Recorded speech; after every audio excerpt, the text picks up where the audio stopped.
Hey, what's up everyone? Danny Lightning back with another CSR2 video. Today we are checking out the Ford Supervan 4. We're going to do a stage 5 shift and tune, a stage 6 shift and tune. We'll see if we can find a live racing setup for the car or anything like that. So, let's go get to it and see what we can do. Huge shout out to Speed the King.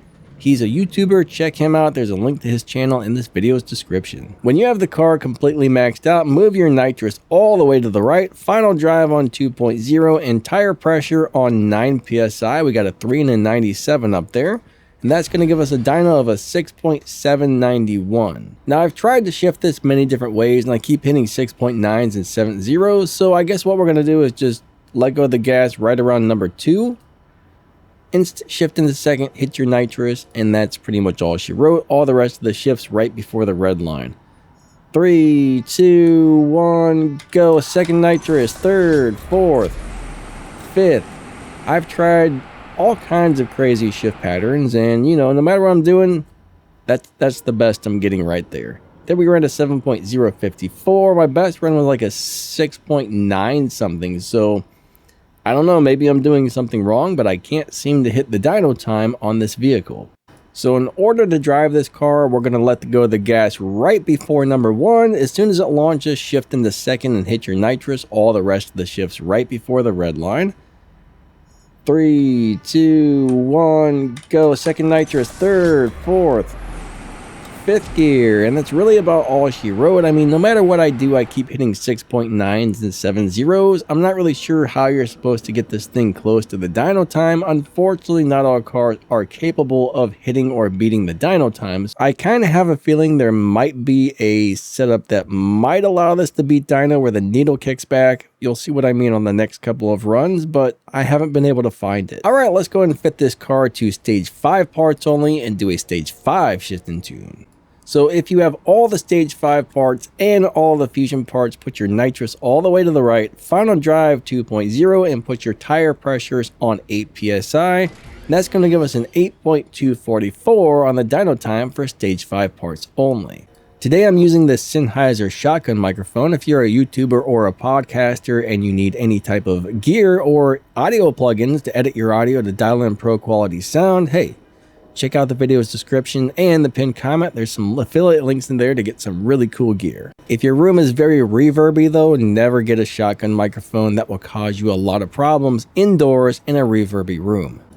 Alright, so on stage 5 parts only, nitrous all the way to the right, final drive 2.0, tire pressure 8 PSI.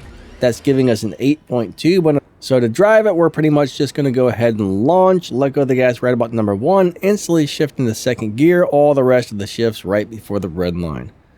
3, 2, 1, go. Second nitrous, third gear, fourth gear, and we got what? That's it. There we got an 8.2, so I guess if you get that kickback, if you get your start just perfect, the needle will kick back. Alright, let's go do a low performance point high Evo tune live racing setup, and this should work really good for live racing. This car will be a beast.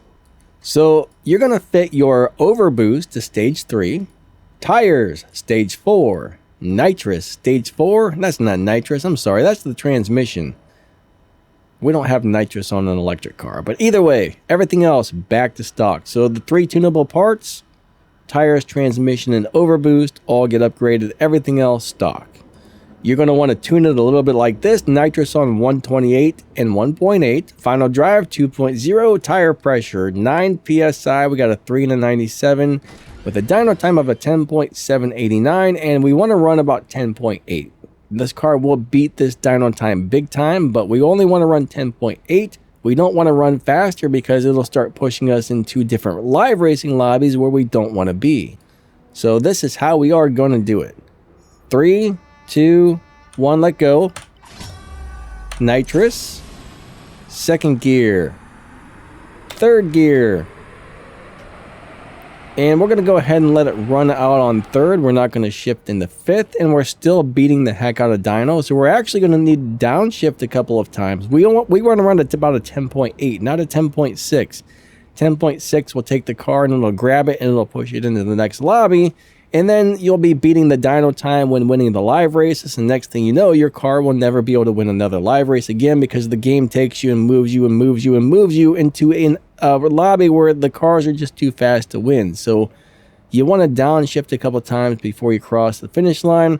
You want to run as close to 10.8 as possible, but not faster than 10.8. So these low performance point high Evo tunes almost always do amazing in live racing. There are a few exceptions. Every once in a while you find one that doesn't, but they're usually always beasts on the live racing track.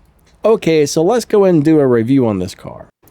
So far I like the car. There's some issues with it, but it's a very cool car. So it's going to run in the 6.9 so far. There may be a possible way to make it run faster. I have a feeling somebody's going to figure out a different tune. I tried, but someone might find out a better shift pattern for stage 6.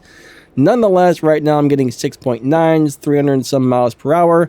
0 to 60 and 0 to 100 are both really fast, under a second. I think they're like half a second both, like 0.4 and 0.5 something for the 0 to 60 and 0 to 100 times, which is crazy. The car should do really well at live racing, which is amazing. If you get enough parts on this thing, it's going to beat all of the Tempest races. This car is capable of beating all the bosses. So overall, it's a pretty cool car. It's a little bit weird. I'm not really sure what's going on with it on stage 6. Wasn't not able to make it beat the dyno time, but on stage 5 and the live racing setup, we can beat the crap out of the dyno. So hey, overall, it's a very cool car. Very weird, but very cool car. Now, there is a pretty good chance somebody will find a better stage 6 shift pattern and tune than I found because, hey, I cannot get it to beat the dyno. I played with the car for over an hour. Not happening. Somebody else may have figured the sweet spot on the transmission and the tires or something to get the kickback. I don't know. We'll find out eventually. But overall, I like it. It's kind of a cool car. I think that's going to wrap this one up, guys. Don't forget to hit that like button and subscribe to the channel if you enjoy this kind of CSR2 content. If you want to help support the channel, check out the stuff down there in the video's description. You know, you got my Discord server, my merch store, my other YouTube channels. Some affiliate links down there. If you buy something with one of the links, I get a small commission. There's also a bunch of game news and interesting stuff down there, so you might want to check that out. If not, that's okay too. Thank you guys so much for watching. You guys are all amazing. I hope you have an awesome day. And before we go, I just want to see how this microphone sounds with a little windscreen on. It sure looks stupid on camera with the windscreen. But hey, what can you do? Have an awesome day. See ya.